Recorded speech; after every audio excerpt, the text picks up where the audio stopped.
皆さん、こんにちは。こんにちは。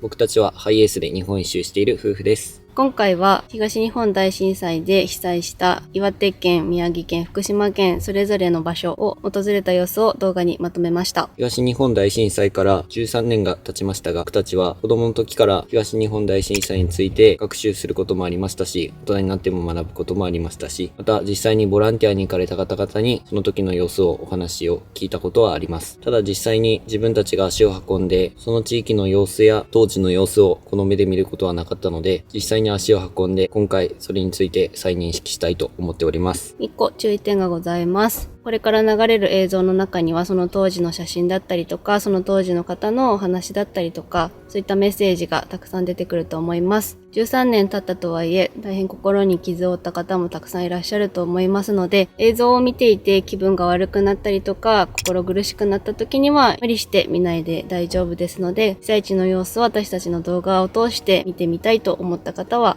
ぜひ最後までご覧ください。こちらは岩手県陸前高田市にあります道の駅高田松原です。こちらに併設して東日本大震災伝承館もございますので、こちらの施設をまずは見たいと思います。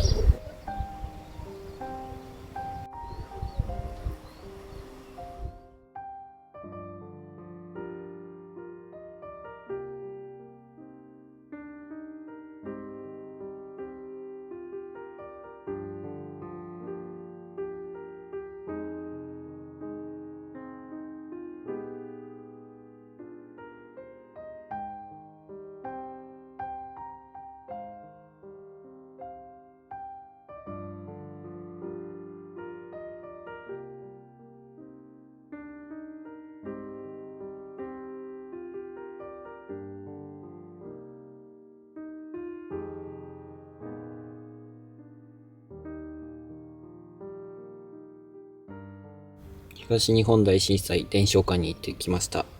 地震についての歴史を学んだり、実際に東日本大震災の事実を知ることができたり、地震後の復興について学ぶことができる伝承館です。津波が押し寄せる様子だったりとか、救助している方々の様子だったりとかの生の声を聞ける場所がたくさんあったので、その当時の様子を知ることができました。被災地の方々の思いだったり、その当時の様子を文章で書かれている場所もあって、そういったのを実際に手に取って読むと、その時の当時の様子がより鮮明に感じられたかなと思います。こちらの伝承館で学んだことは、災害に対して絶対に軽視してはいけないんだなと思いました。東日本大震災で亡くなった方々の約9割が津波だったということで、約4割は津波警報が出されてから波は来ないだろうというふうに考えていたというような資料もありました。たびたび地震は起きていて、別に避難しなくてもいいだろうって考えたことも自分もあるんだけど、実際に起きたことを自分の都合のいいように考えて、逃げなくても大丈夫だろう、来ないだろうっていうふうに考えることによって命を落とす危険性もあったりとか、大切な人を失ってしまう危険性もあったりっていうのを考えると、絶対に軽視してはならないなと思いました。人間の脳的な考え方で怖いこととかからそらそうと逃げようとしてしまうってところから大丈夫だろう大丈夫だろうって勝手に正論化させてしまってるっていう考え方はどうしようもないことだけど、いち早く行動したことが命をつなぐきっかけになるなというふうにも感じました。自分も教員時代をやっている際に防災教育担当になったことがあるんですけど、その時にこれってすごく大切なことなんだなと学ぶ講演がありました。もし自宅にいる時に家族といない時に災害にあった際にまず考えることは家族のことだったり大切な人のことだと思います。そんな時に自分が言われた通りにしか動けなかったりとか連絡が取れなくなったらきっと家にいる家族を助けに行くことになると、そういう心理にやっぱりなっちゃうので、お互いに話し合って災害が起きた時には絶対にどこに逃げる、こうするっていうのを話し合った上で、それを信じてお互いに行動できないと逃げ遅れて自分も大切な人も命を落としてしまうっていう風な話を聞いたことがあります。これは子供たちに教育してきたことでもあるんですけど、それはもう自分たちにも言えることだし、今回伝承館でそういったことも改めて学ぶことができましたし、これは誰でも身近に起きることだと思って人事だと思わずに話し合っておく必要があるかなと、ここでも学ぶことができました。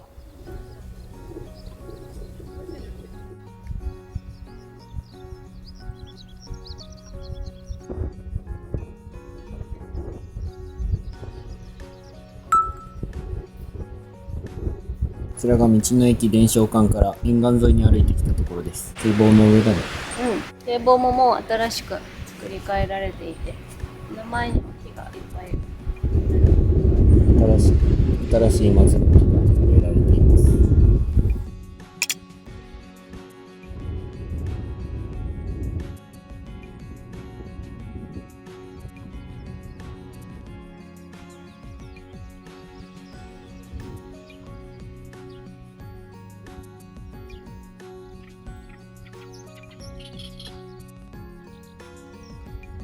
こちらが奇跡の一本松です。一本松は約7万本の松林の中で唯一残った一本ってことで、これがひときわすごく大きかった松の木だったみたいです。後の松の木は津波によって全部流されちゃった。目の前にあるホステルがあることで津波の直接的な被害を軽減されたことによって残ったんじゃないかって言われてるみたいで、それでもやっぱ塩害を受けたってこともあって地震が起きた翌年には枯れてしまったと。でも市民の願いが強かったので、こうしてシンボルとして今もちょっと手を加えて、上の部分とかはレプリカになってるけど、その時の様子をちゃんと再現されたものになって今もシンボルとして残っています。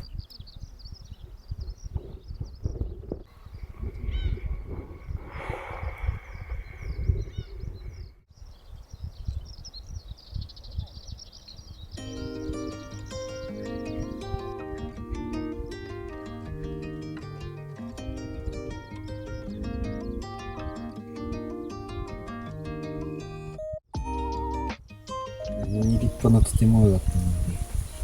これだけしか残ってないって。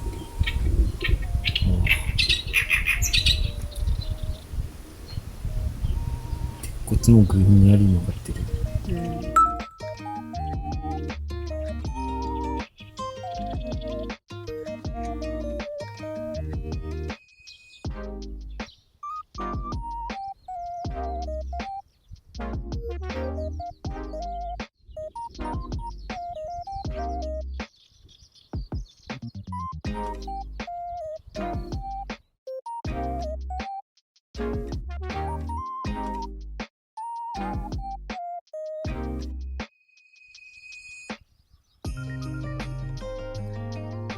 こちらが下宿定住促進住宅ということで、市営住宅です。ここから4階まで全部損壊しております。到達点。あれだね。津波到達14.5メートル。セメント作りだから建物自体は残ってるけど、なんかすごい損壊してるの分かるし、もう全部むき出しの状態っていう感じ。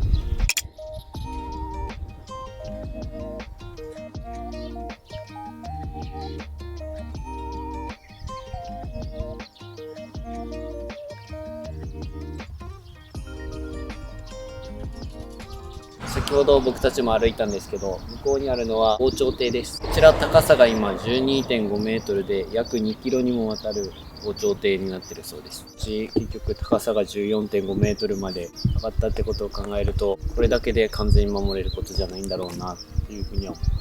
思う。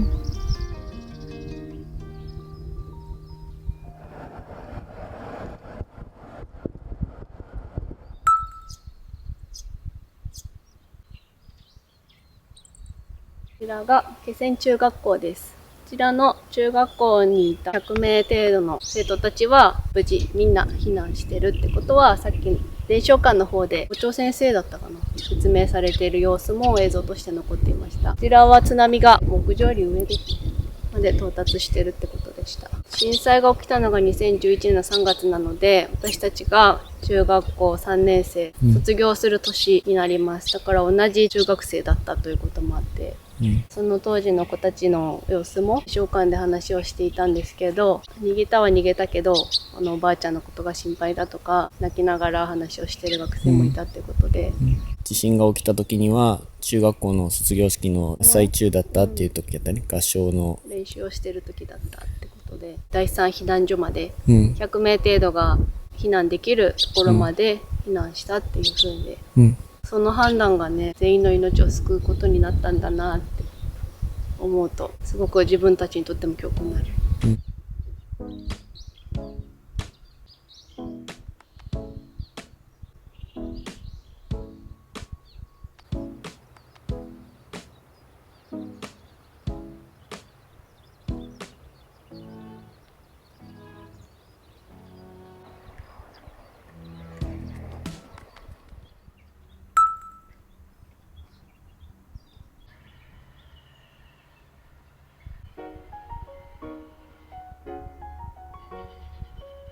ちらが岩手県宮古市にありますハロー観光ホテルです。4階まで水が到達して、2階はもう見た通り全部むき出しの状態になってしまってます。宮古市が買い取って整備工事して構成に残そうということでこれを残しているそうです。この辺壁がめりってってるし抜けてるもんね、もうそこに。窓ガラスとかも全部壊れたってこともね、3回も。相当高いよ。17メートルだからね、うん。想像ができないです。うん、そこまで波が来てるっていうのが。もう中でご説明されてる方々がいらっしゃるんですけど、予約をすればああやって説明していただきながら中まで入れるっていうことになってるみたいで、こちらの観光ホテルの従業員さんたちはみんな無事に避難したそうです。結局残すことにも維持費がかかったりとか、行政としては本当は取り壊したいみたいなんだけど、宮古市としてしっかりこれを後世に残そうということで、これが崩れないような形をとって残しているそうです。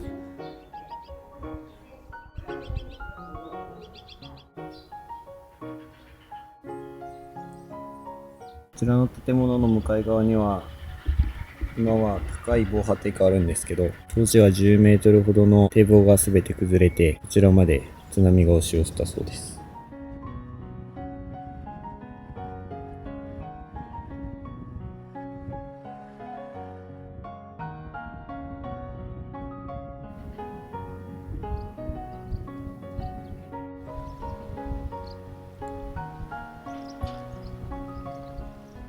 この一番も新しくできたんだろうね。年寄りのね、うん。こんなに綺麗な海なのにすごく残酷に感じる。どこでもあり得るってことだよ。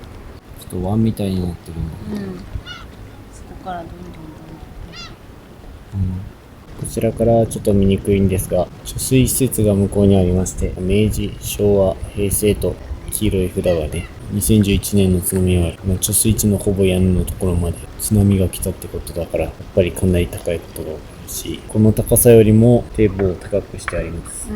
約20メートル近い堤防が出来上がったってことだよね。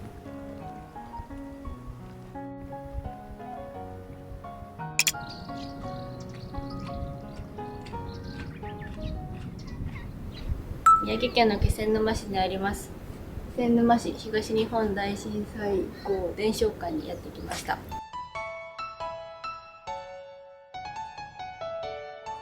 厚さ見ていただけるとそう分かると思うんですけど、結構分厚いものなんですね。それを簡単に津波をですね、こう向こう側の方から波が来てしまって、でここにぶつかって倒れたんですね。枠組みごと持ってってるので、もう本当にすごい力だったことがここで伝わるかと思います。ここの魚の、例にすると、すごい悪臭がして、このぐらいの肺がですね、1日で2リットルのペットボトル6本分ぐらい、ぎゅうぎゅうに詰めたぐらい、そのぐらいの肺が取れるぐらいすんごい臭かったそうですね。いろんなとこからですね、北から多分そのぐらいだったんですけど、北校舎の方もですね、すごい臭かったので、ボランティアの方々片付けてくださったりとかしてる場所もあります。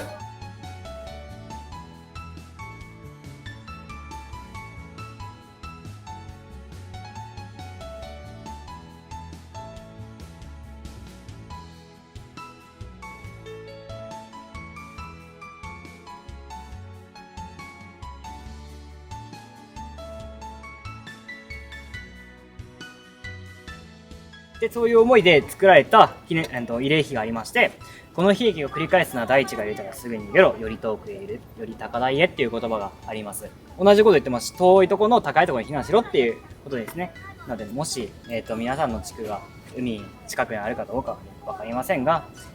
もしあったらですね、この言葉だけは絶対覚えて帰ってほしいなって思います。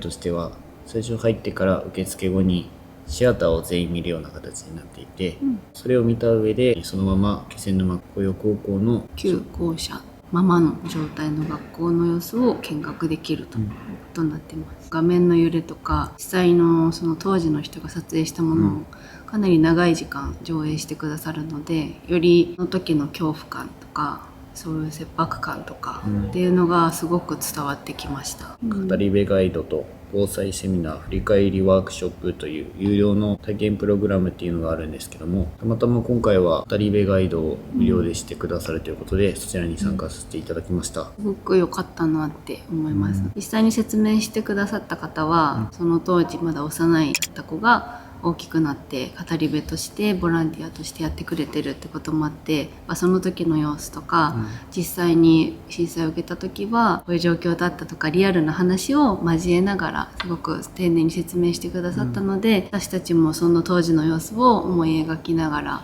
聞くことができました。非常に逃げた先生たちっていう話が印象的で、子供を逃がすっていうことがまず第一で、その後に学校に残った資料とかもだし、で自分たちの身もっていうところで相当な判断力っていうのも必要だろうなっていうふうにすごく感じました。気仙沼市っていうのは13メートルの津波が来たということで、さらに被害が大きかった理由としては、船に使っていた重油っていう油に火が燃え移って、海の上で2週間ほども火災が続くというような大きな被害等もあって、火災でも亡くなった方々、行方不明になった方々もたくさんいるということでした。てっきり堤防ってもう波を遮ってくれるものだと勝手に認識していたんですけども、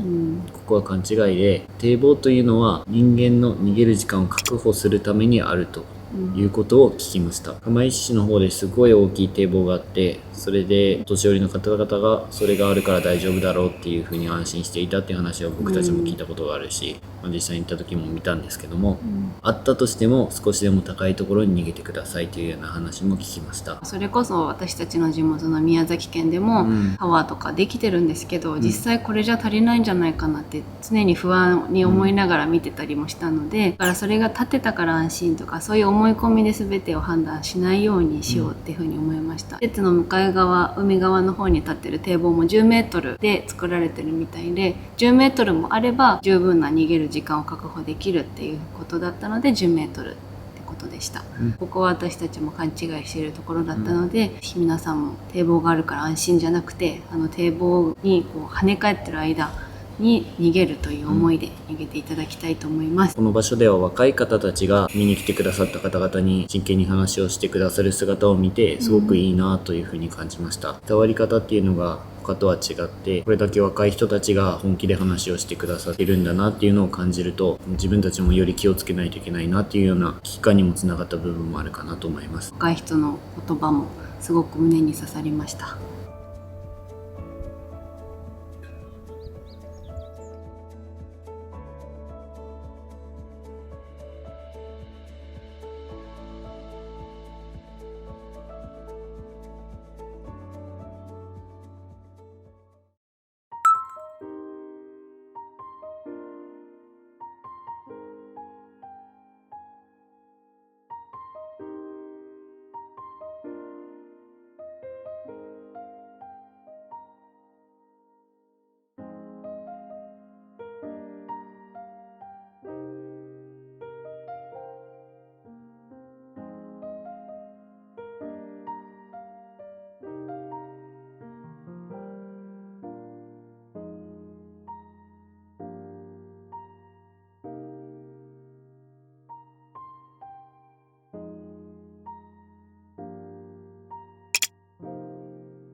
今倒れてるのが渡り廊下です。そして右側、内側に体育館があったけど、もう全部流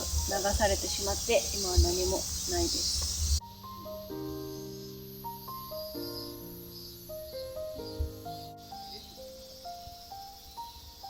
この場所は宮城県の石巻市にあります大川小学校というところです。最初に僕らが入った演唱館についてはまだ3年前にできたばかりで、もともとは釜屋地区の公民館があった場所に今建てられているそうです。これまで見てきた大地域とは違って、ここは多くの犠牲者が出た場所です。全校生徒が約100人程度、そのうちこの場所に残った児童78名と職員、あと地域の方々もここに避難して来られていたということなんですけども、そのほとんどが津波によって被災されたということです。この様子からもわかる通り、2階を超えるほどの高さの津波がここまでやってきたということなんですけど、この場所はそもそも市が指定するハザードマップでは津波の危険地域には指定されていなかったっていうのが前提にあるそうです。そしてこれまでの歴史の中でもこの地域まで津波が来たというような歴史も歌われていなかったということもあって、子供と先生たちに加えて足腰の悪い地域の方たちが避難してきた際に、ここでの話し合い、議論とかも行われた上で、結局この場に留まってしまって津波の被害を最終的に受けて多くの方々が亡くなったということです。このすぐ後ろにも裏山があるんですけども、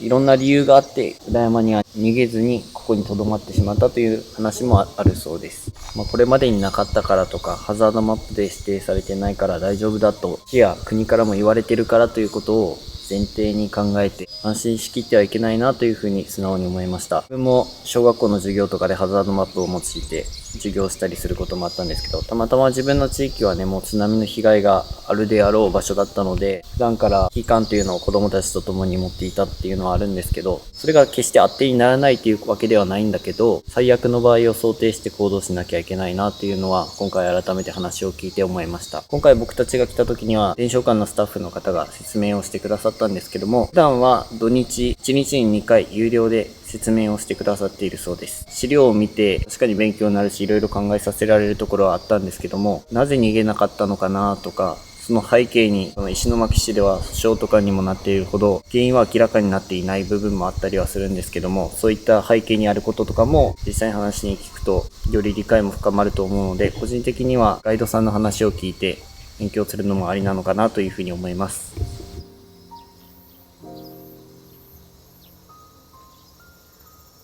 こちら、大川小学校の裏手にある場所までやってきました。橋の方に向かって間違って逃げてしまったと。当時のことを考えるとかなりパニックな状態だったんだと思いますけど、こちらに逃げてしまって、ここの橋のところに全部流れてきちゃってる。食べ物とかが全部あそこでせき止められた状態で、あそこから一気にこっち側に波が流れてきてしまったことで、こちらは被災してしまったということなんですけど、逃げた方向があっち側に逃げてしまったということで、多くの方が犠牲になられたというふうにお話を聞きました。ここに来るまでもう5分もないくらいだったので、なんとも言えないんですけど、すごく複雑な気持ちです。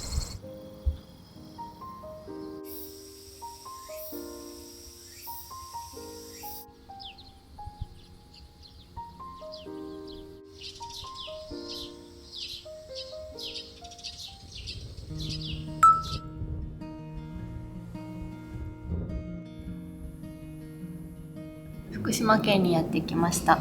福島県での唯一の震災機構となっている三重町立請戸小学校にやってきてます。ここは全員が無事避難できたと言われる奇跡の小学校になってます。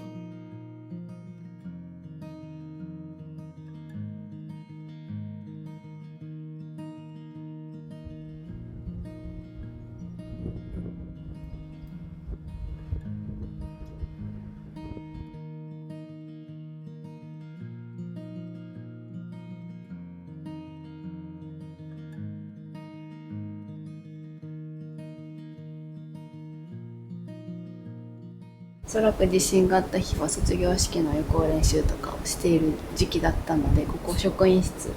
パソコンとかおそらく卒業証書が入っていた筒置いてあるものです。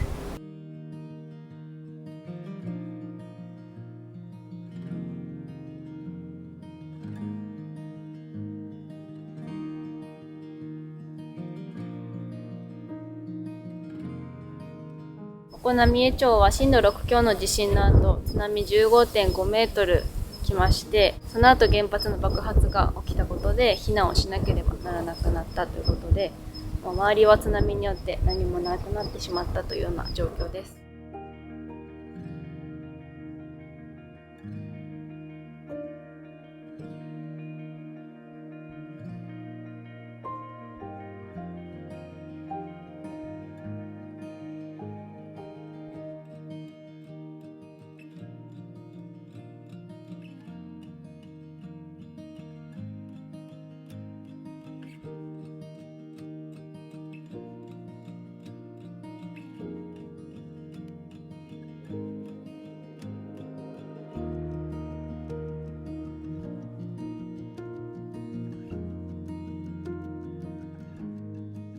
小学校の周りでは結構工事が進んでいて、なんだろうと思ったら、この復興記念公園もおそらく工事中ということみたいです。例としては来年度ってはなってるんだけど、見た感じまだ何かできてる様子は見当たりません。こちらはガイドさんとかは特にいないんですけども、順路に沿って震災当時の時系列でお話が書いてあったので、その当時の様子を詳しく知ることができました。絵本のような感じでその当時の様子を絵にして表してくださっているので、それもすごく分かりやすかったです。やっぱり時間が経っているってこともあって、時計がもう落ちてしまっていたりとか、当時あった車が撤去されていたりとか、やっぱり時代とともに風化してきているっていうところはあるので、その当時の様子が確実に見られるっていうのも今後どんどん薄れていくのかなという感じもしながら、私自身は見ていました。福島原発によってここから移住しないといけなくなった人たちの思いだったりとか、もともと浪江町に住んでいた請戸小学校の方の思いとかも読ませていただいて、自分の住んでいた場所やふるさとの大切さっていうのを改めて感じることができましたし、それを当たり前に思って生活している自分たち、いつか同じような状況になるのかもしれないなというのを考えるきっかけにもなりました。なんかここはよりその当事者の方たちのリアルな声というか、そういったところがすごく細かく書いてあるので、その時の思いを感じながら、そして10年後にその1年生だったり5年生だったりした子たちのその今だったり、その当時の様子、思いとかも知ることができるので、福島での唯一の震災遺構になるので、ぜひ福島県に来た際には足を運んでみてほしいなというふうに思いました。